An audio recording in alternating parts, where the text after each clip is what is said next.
Hello everyone, and welcome here to Spirit of Truth Church, Spirit of Truth Outreach for this talk on the feasts of Israel. I'm so happy and excited to get to bring this series to our YouTube channel. We're going to be using the book The Feasts of Israel by Arnold Fruchtenbaum as our main text. Love it. It's been a ton of fun to research thus far. I think everybody's going to really enjoy these. And also, as just another plug for what we're going to be going forward on Tuesdays, although next Tuesday it's going to be a little different, is we'll be having the moral argument. So we're going to be doing Christian apologetics and morality. So we've got some really cool series coming up. I'm very excited about these. And without further ado, let's go ahead and jump into our first look at the Feasts of Israel. And today we're going to be discussing the Jewish calendar, because again, it's very important to understand the Jewish calendar to get the feasts, why they are what they are. And then also we're going to take a look at Leviticus, which is one of our primary biblical source texts for the feasts of Israel. And with that, let's go ahead and jump right in. So the Jewish calendar. So the Jewish people use observed time versus calculated time. So this is a major difference in terms of how they work dates and how they do things.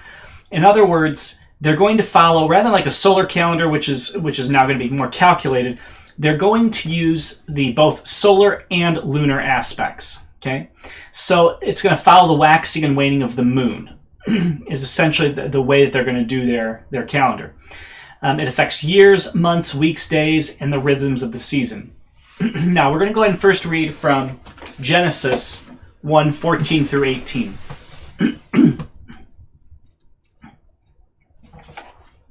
To read a little bit more about how this calendar was set up, even in Scripture. Genesis 1:14 through 18. Then God said, "Let there be lights in the expanse of the sky to separate day from night." Okay, so we've got lights in the sky that are going to separate day and night. So the day-night cycle is separated by these lights in the sky. They will serve as signs for festivals. Okay, so right there's already, in God's mind, a pre-planning of Israel, essentially. And we're talking about the festivals and the feasts and the holidays, things like that. They're going to serve as a sign for those, okay, for the days and years. So we're going to get years delineated by these. We're also going to get days delineated by these. And there will be lights in the expanse of the sky to provide light on the earth. And it was so. God made two great lights.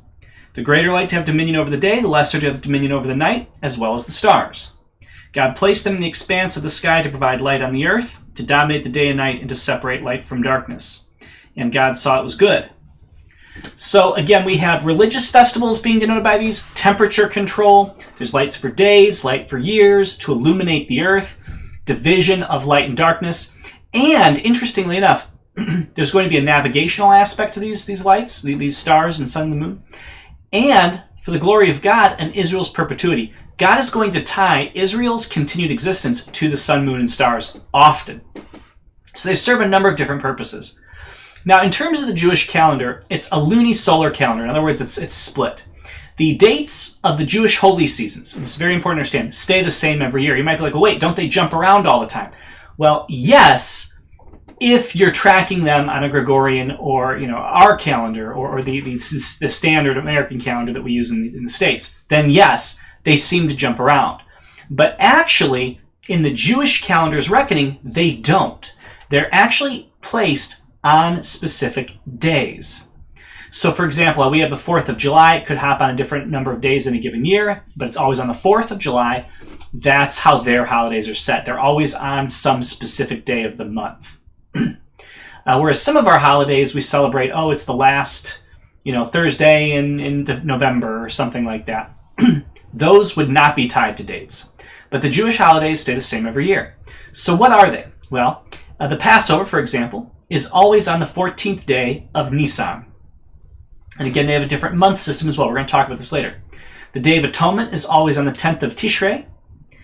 The dates do shift, though, as I said, on the civil or Gregorian calendar. So they're going to pop around a lot and substantially. And you're going to learn why it is that they can vary so heavily and why they seem to jump back and forth sometimes.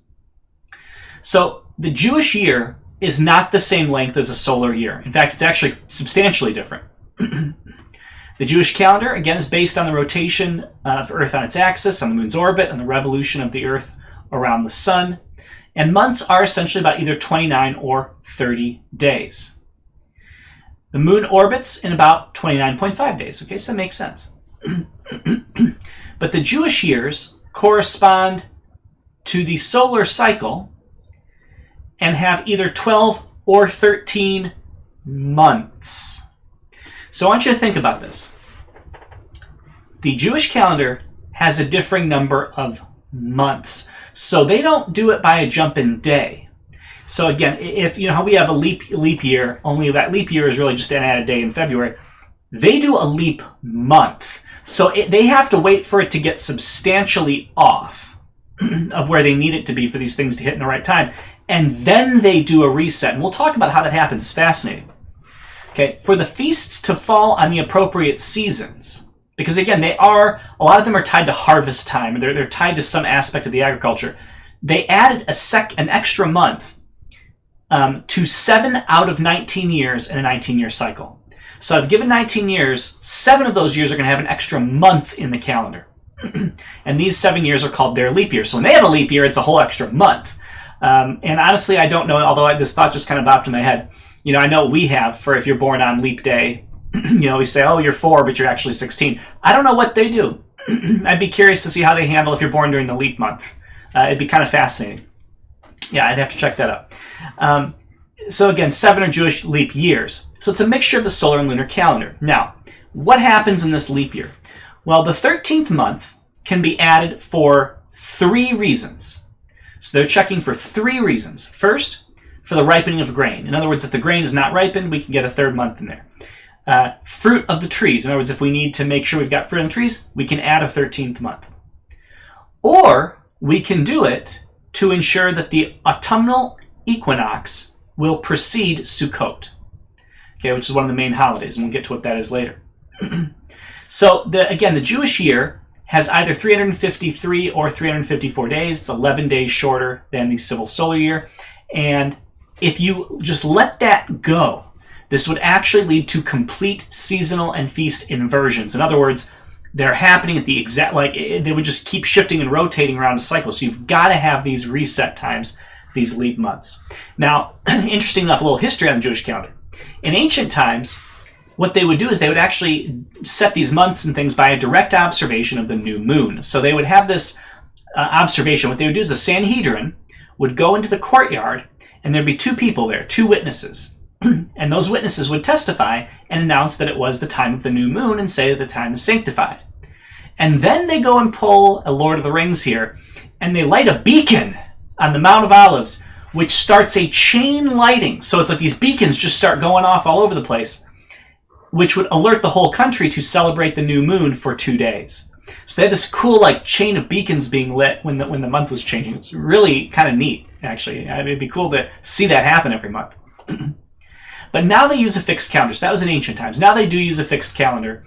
And the reason, actually, is another fascinating piece of this. It's because of the diaspora. They wanted all Jewish people everywhere to celebrate these feasts at the same time on the same day. So what they did, because the Jews went into diaspora all over the world, is they set, here's a fixed calendar for everyone to use. Now, the Jewish months, and it's kind of funny how they land in terms of the Gregorian months, they actually split them in half. So typically, you're switching Jewish months right in the middle of the Gregorian month. And the months are as follows. There's Nisan, Iyar, Sivan, Tammuz, Av, Elul, Tishrei, Cheshvan, Kislev, Tevet, Shivat, Adar, and the leap month Adar, or second Adar. The Sheni Adar. So what are the observances that we see then on these months? Well, Passover, or Pesach, is on the 14th of Nisan. Okay, so you'll notice again that these months, it's not in January, December. That's not when they have their New Year. Their New Year is in, I believe it's, let's see here. I think it's March, April is when they're getting their New Year. I'll have to double check on that, but it's much later. Okay, it's much later than ours.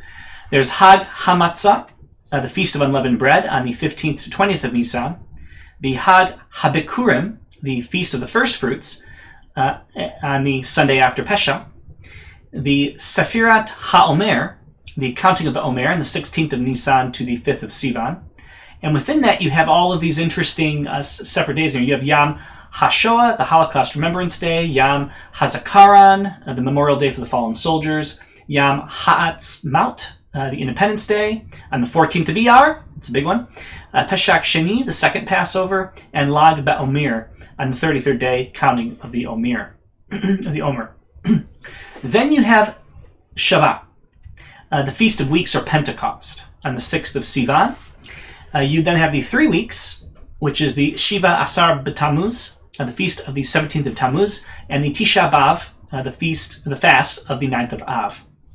You have the Tu B'Av, on the 15th of Av, Yom Trua, or Rosh Hashanah, the Feast of Trumpets, on the 1st of Tishrei, the fast of Gedalia, on the 3rd of Tishrei, Yom Kippur, the Day of Atonement, on the 10th of Tishrei, Sukkot, the Feast of Tabernacles, which will go from the 15th to the 22nd of Tishrei, Hanukkah, the Feast of Dedication, the Feast of Lights, on the 25th of Kislev, through the 4th of Tevet.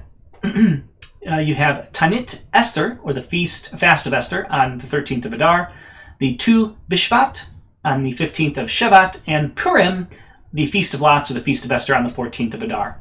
So as you can see, their calendar is packed with about 16 different main feasts with some sub-feasts in there as well. So there's a lot of stuff going on in the Jewish calendar. So let's go ahead and jump in and see what the scriptural basis for some of this is. And if anybody is if you could do me a favor, if anybody's in the chat, on my screen it looks like it's frozen. If anybody could just signal that things are still running, that would be really helpful, just so I can see. No, well, that's totally frozen. Yep, that totally froze. All right. Well, we're going to try this real quick. Give me 1 second.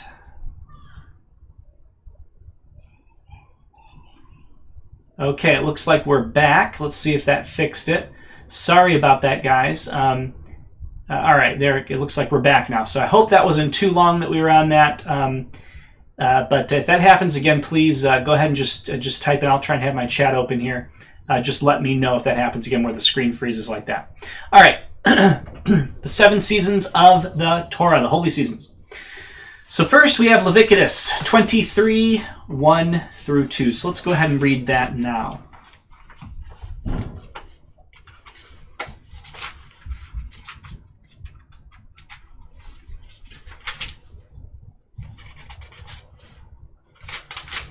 All right. The Lord spoke to Moses, "Speak to the Israelites and tell them, these are my appointed times, the times of the Lord that you will proclaim as sacred assemblies."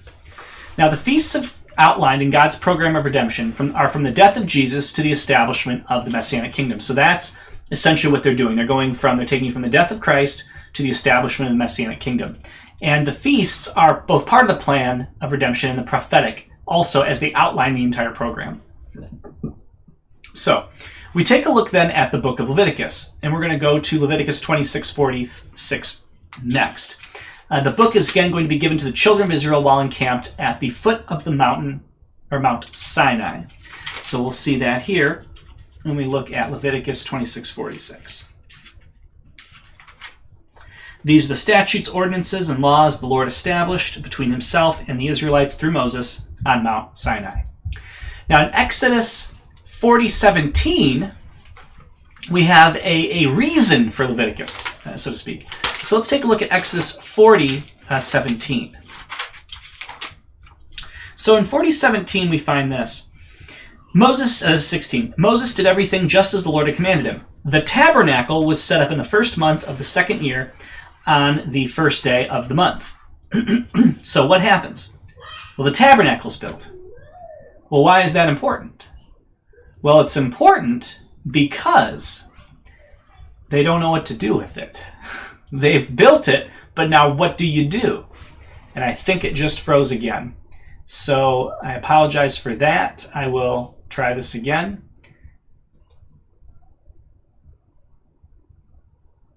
I have been having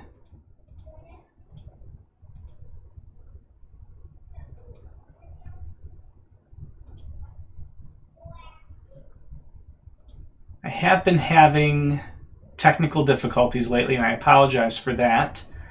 And I'm worried that this actually might be some of my equipment is actually breaking down. But give me just a minute here, and I'll see if I can. Get this to. Okay, looks like we're back. Again, I apologize for this. I'm trying to keep tabs on this as I go.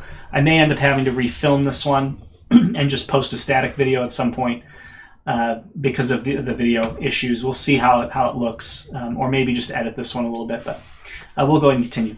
So again, we have a tabernacle. It's erected in the first month of the second year after the Exodus, and Leviticus is essentially the answer as to what to do with the tent. It's the handbook of the priests. So it's going to provide a guide for proper and acceptable worship and show how Israel is to live in a priestly kingdom as a holy nation in fellowship with God. It prepared the nation to be a kingdom of priests. Now, I want to go ahead and point this out at this moment as well, which is there is a proper and acceptable way to worship God. We are not simply allowed to, even in the New Testament, we're not allowed to just worship God however we want. There is a proper and acceptable way to do so, and that's actually one of the things I talk about in my book. So I like this look at, or this study of what is proper and acceptable worship. So what is this? Well, the sacrifices are a key part of this, and they're the means of approaching God. So atonement typically in this situation means to cover, and sacrifices were the means of being covered, you having your sins covered so that you could approach God. And again, proper covering required the shedding of blood. So again, if we take a look at Leviticus 1 through 2, this word oblation that's used there, to draw near, it's a korban, and it's essentially to draw near. And that's the purpose of these things. So again, we take a look at Leviticus 1 through 2. Then the Lord summoned Moses and spoke to him from the tent of meeting. Speak to the Israelites and tell them, when any of you brings an offering to the Lord from the livestock, you may bring your offering from the herd or flock. Okay, so there's this oblation or drawing near is essentially what's being done here. Now, the New Testament teaches the law of Moses was rendered inoperative with the death of the Messiah. This is Hebrews 8, 6 through 13. So let's go ahead and take a look at that. So this is why we don't need this any longer. We go into Hebrews.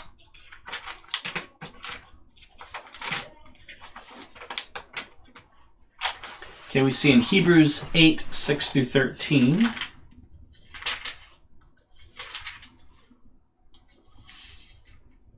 Okay. But Jesus has now obtained a superior ministry, and to that degree he is a mediator of a better covenant, which has been legally enacted on better promises. For if that first covenant had been faultless, there would have been no occasion for a second one. But finding fault with his people, he says, "Look, the days are coming, says the Lord, when I will make a new covenant with the house of Israel and with the house of Judah." Now remember, house of Israel, house of Judah, by the way, new covenant. This is not talking about Gentiles. This is house of Israel, house of Judah. That's the Israelites. And not like the covenant that I made with their ancestors on the day that I took them by their hands to lead them out into the land of Egypt. I disregarded them, says the Lord, because they did not continue in my covenant. But this is the covenant that I will make with the house of Israel. After those days, says the Lord, I will put my laws into their minds and write them on their hearts. And I will be their God, and they will be my people. And each person will not teach his fellow citizen and each his brother, saying, know the Lord, because they will all know me, from the least to the greatest of them, for I will be merciful to their wrongdoing, and I will never again remember their sins. By saying a new covenant, he has declared that the first is old, and what is old and aging is about to disappear. Okay, so again, really, truly, old Mosaic covenant is gone.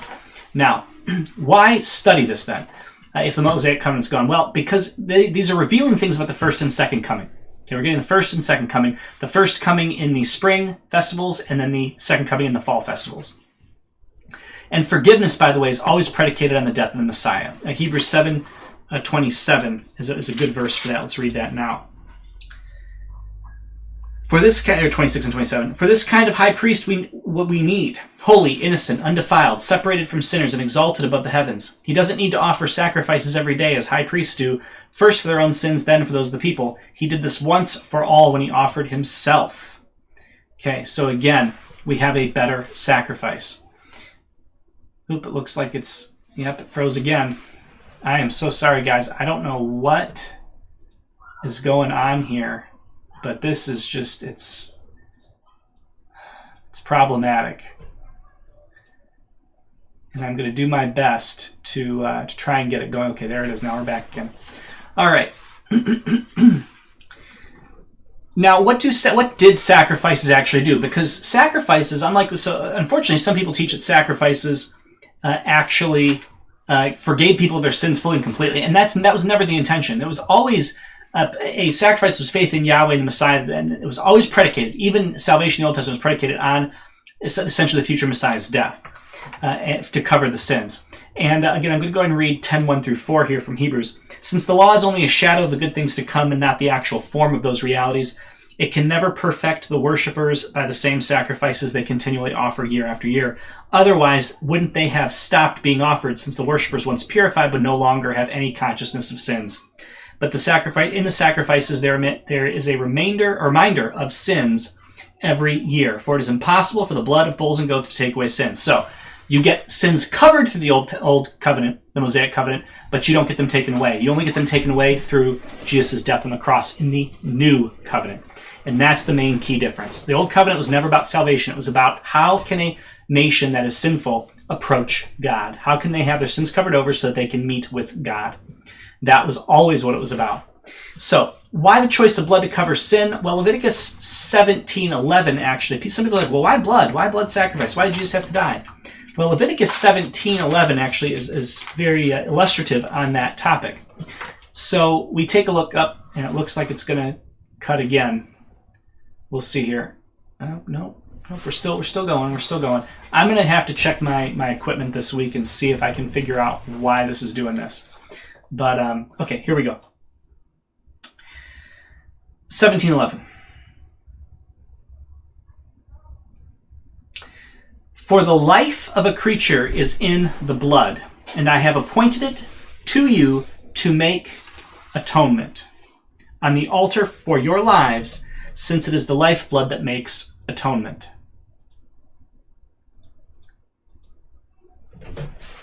So again, it's the life is in the blood, the nephesh, if you will. The soul is in the blood. It's the vehicle of the soul. That was sort of the understanding here. And so essentially it has expiatory value. In other words, it can take away, or it can cleanse for sins. It can be used for atonement for sins. Now, when the Messiah died, he died for the sins committed prior to his death as well as those afterward. Forgiveness in all eras at all times was essentially predicated on the death of the Messiah. And Mosaic sacrifices, again, did not deal with sin nor with willful sin, but actually with sins of ignorance. So, if you were going to deal with actual sin in the Mosaic covenant, you were typically either put out of the people, you were literally put outside of the people, or in exile, or you were executed for grievous sins. So it's fascinating. It really only covers over certain sins as well. You can't really get everything under the Mosaic covenant. There are certain things that are just going to require you to be put outside the kingdom, or outside of Israel. Now, this is essentially a typology here, is what we're going to be arguing, and I think it's very clear that it is typology, but we need to be very careful when we use typology. The problem with typology is people can start seeing typology everywhere, and that's a bad hermeneutic, it's a bad interpretation. We only want to see typology where the New Testament clearly declares it to be a type, so Christ's sacrifice, obviously, shadow of the Old Testament covenant, shadow of the things, and that which is very obvious. Everything else is speculation. So again, we're really trying to limit the amount of typology that we actually allow in our hermeneutic here. And again, it did it again. So I'm so sorry, guys. I'm going to have to really look through all my equipment and figure out what is causing these problems. And it could just be that it's dying here, which would be sad. But we'll figure it out. Okay, come on. Activate. Well, I may end up... We may just end up doing the low-grade version.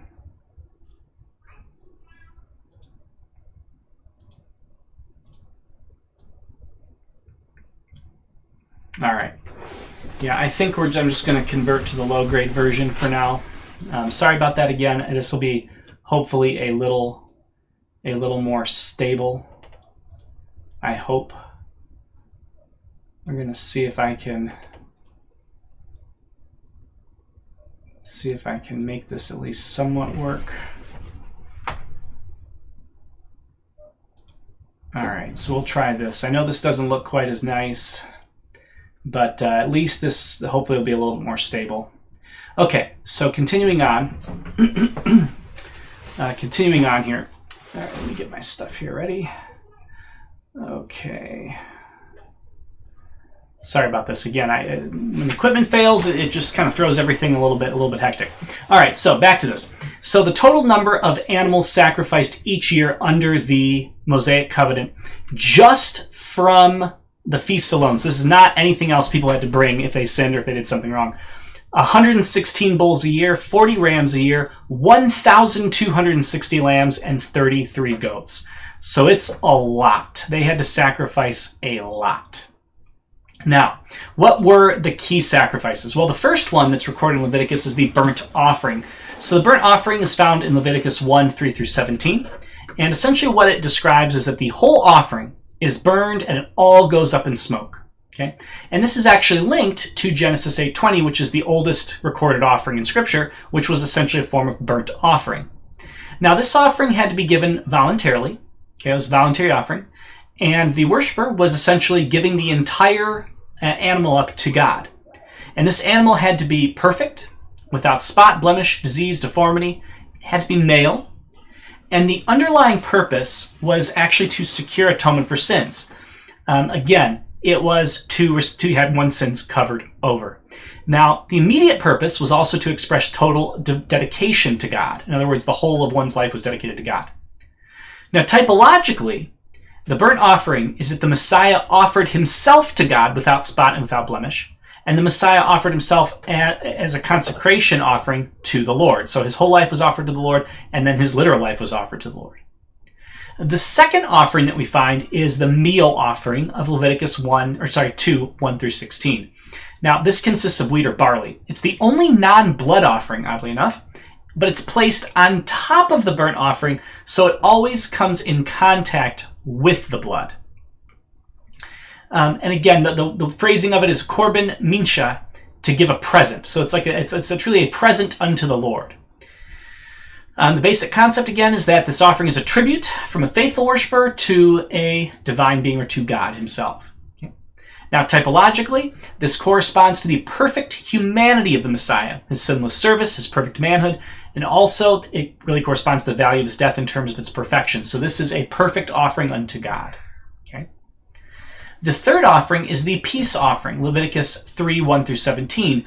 And it's interesting because it's a sacrifice of pieces, or kind of peace plural. It's shalom, it's in the plural. So it's sort of like the sacrifice of peace everywhere, right? It's a voluntary expression of thanksgiving again. It emphasizes well-being and harmony, not just the absence of war, but shalom really truly is everything is at peace or in harmony with everything else. And one identifies with it by laying his hands upon the animal's head as it was slaughtered. So this is pretty intense. You know, the animal that you've taken care of, you've cared for, is now going to be slaughtered on the sacrificial altar. Very intense, okay? Certain parts of the animals are going to be burned, but the rest is actually given back to the petitioner, to the worshiper. This was the believer's way of participating in the blessings of fellowship with God. So it was very much a communion type offering. And the typology here is the value of the Messiah's death in terms of our communion with God, the fellowship of believers with God, and the concept of communion in general. So it really is this coming together with God. The fourth type of offering is the sin offering found in Leviticus 4:4, 5 through 13. Now, this is not known from previous revelation. This is kind of a brand new offering. This is atonement for unintentional sins. You see, not only did you have the burnt offering, but now you have this guilt offering. And this is where no restitution is required here. There's a penalty for calculated sin of defiance against God, again, is to be cut off from the people or executed. So if you're willfully defiant, you're cut off or executed. This is unintentional sins. It takes place in the same place as the burnt offering. The result of the offering is forgiveness. One is forgiven because of this offering. It's also a purification offering, the emphasis on sin and expiation of the guilt of sin. And the typology is that the death of the Messiah is satisfactory as a substitutionary sacrifice to provide forgiveness of sins. The Messiah is our sin bearer. Through him we receive redemption, and the Messiah is again our expiation, and we receive forgiveness of sin through his blood. So that's essentially what we're seeing in the sin offering. Now, the trespass offering found in Leviticus 15:14 through 6:7. This is the guilt offering. It deals with acts of misappropriation or denial of that which is rightfully due another, whether it be God or man. This emphasizes the practice of sin and the harmful effects of transgressing the law of Moses. It required confession, compensation, and restitution for the wrong done. Now, this is where we've got to be really key, because people will sometimes try to use this as justification for requiring restitution for forgiveness in any situation, in all situations. And then this is where you start to see that social gospel stuff come in, the gospel of restitution and all these kinds of things. The problem is this is Mosaic covenant, okay? This is Mosaic covenant. There are typology references, we'll see that, but this does not mean that we're going to be needing to give restitution for everything. Now, there are cases in which people, for example, Zacchaeus, give restitution for the wrong they've done. So it's not to say that can't ever be done. However, it's very important to understand that you cannot just blow this out into an entire theology and basically require that now, in order to receive the benefits of the cross, one has to repay every wrong everyone has done. Not only would that be impossible, but it would actually go against what's really going on here. So again, this is going to be to restore the rights that have been violated, and it's an expiation of the trespass claims of both God and man. So first sins against God, then trespass against man. The typology here is that Messiah is the payment for the penalty of sin, and that's the reason. That's the reason why restitution is not a requirement for the gospel, because the Messiah pays. The Messiah pays. Now, if you've done wrong against someone and you can repay it, or you can do these, you should, but that's not a requirement for this exact reason. This was a requirement. You couldn't be forgiven without it. It's not a requirement under the gospel, because the Messiah is the payment for the penalty of sin. It's redemption of sin. You see here the atonement from the harmful effects of sin, and you see the death of the Messiah in terms of victory over sin. So Isaiah 53:10, famous Isaiah verses for this. They're always good to read, so we'll go ahead and read them. It's Isaiah 53:10.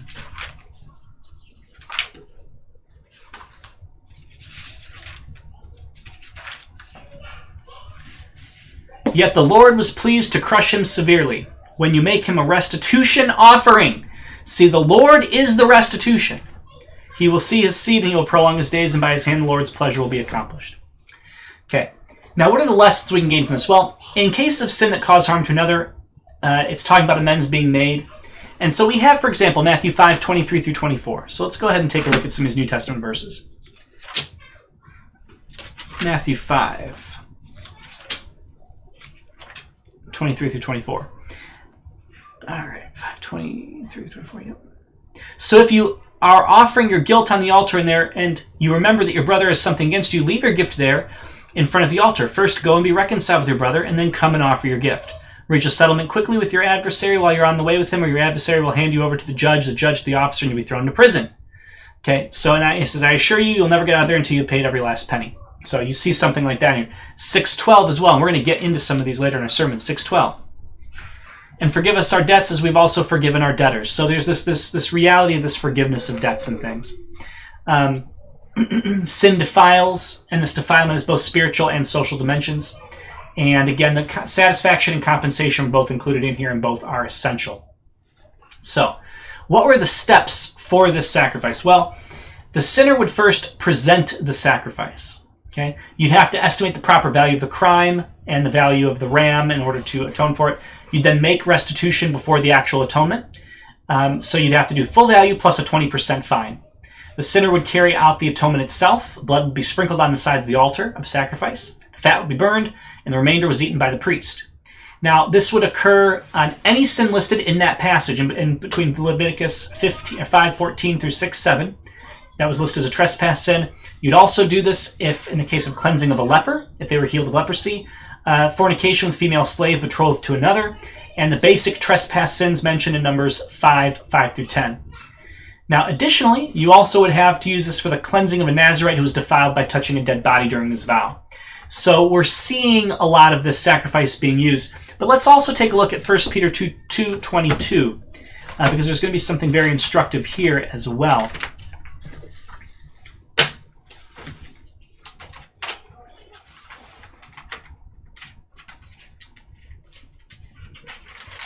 First Peter 2:22.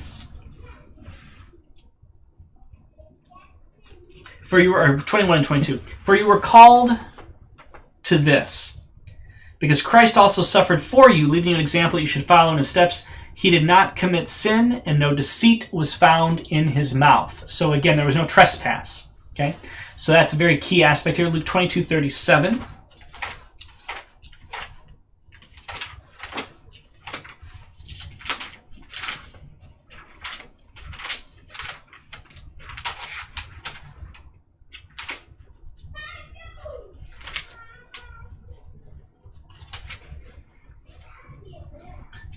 Luke 22:37. Okay. For I tell you, what is written must be fulfilled in me, and he was counted among the outlaws. Yes, what is written about me is coming to fulfillment. So again, in this case, he was counted among the outlaws, among the trespassers. Okay. So that's a little bit about the 5 main sacrifices of Leviticus. So now let's get into, briefly, the 7 holy seasons. So this is essentially an introduction of Leviticus 23, where we really get into the seasons. Leviticus 23, 1 through 4. I'll go ahead and read this now in full.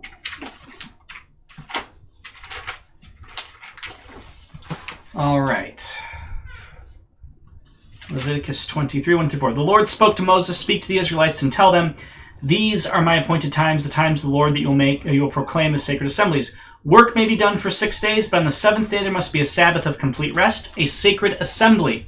You are not to do any work. It is a Sabbath to the Lord wherever you live. These are the Lord's appointed times, the sacred assemblies you are to proclaim at their appointed times. The Passover," okay, so there we go. So what we have here is these are the appointed set feasts. That's what we're about to get into. And they're supposed to be observed at the appointed seasons. And that's why even really a holy season is better than a feast. The idea that you shall proclaim means these are really 7 holy callings. They're callings to the people to celebrate or to partake in something God is doing or will be doing. It's a call to make a national offering, but again, not everyone had to be present at every appointed season. In fact, attendance is only mandatory at 3 occasions. Okay, it's only mandatory at 3 occasions. These are special observances by the priesthood in the tabernacle, and it's a call to spiritual rest and refreshment. Again, they're supposed to be treated as a holy convocation or as a Sabbath, a day of rest. And the Sabbath laws take priority over the holy seasons. This is why the Sabbath laws are mentioned first.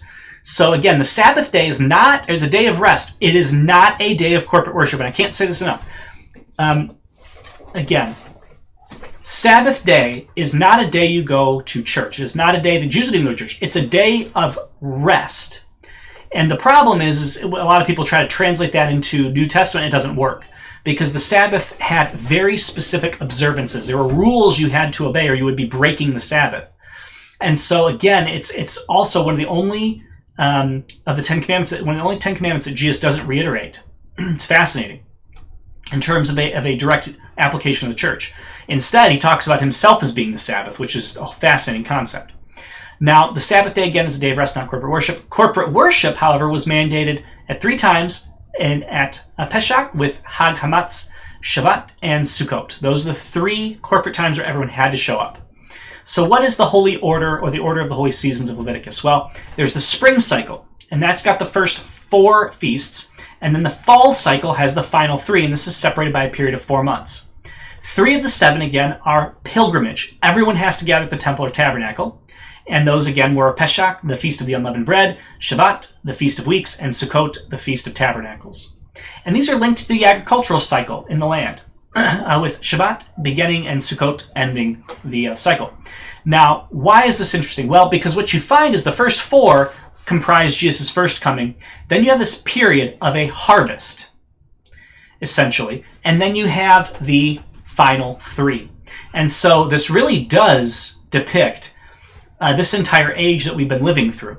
Pesach, essentially, it was fulfilled by the death of the Messiah.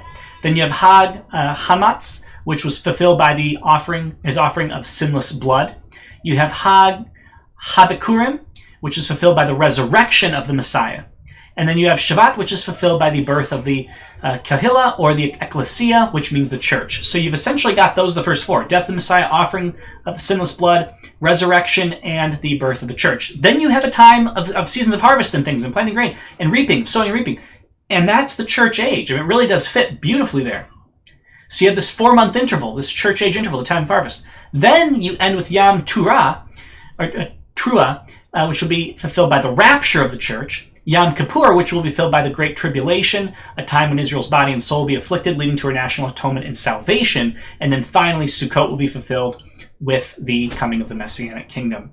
And so that's where we're going, ladies and gentlemen. Sorry for the technical difficulties again, but that's where we're going. We are now going to be spending the next couple of weeks diving into, in great detail, each of these feasts, these holy seasons, and then a couple more. We are going to do Purim and some of these other fun ones as well.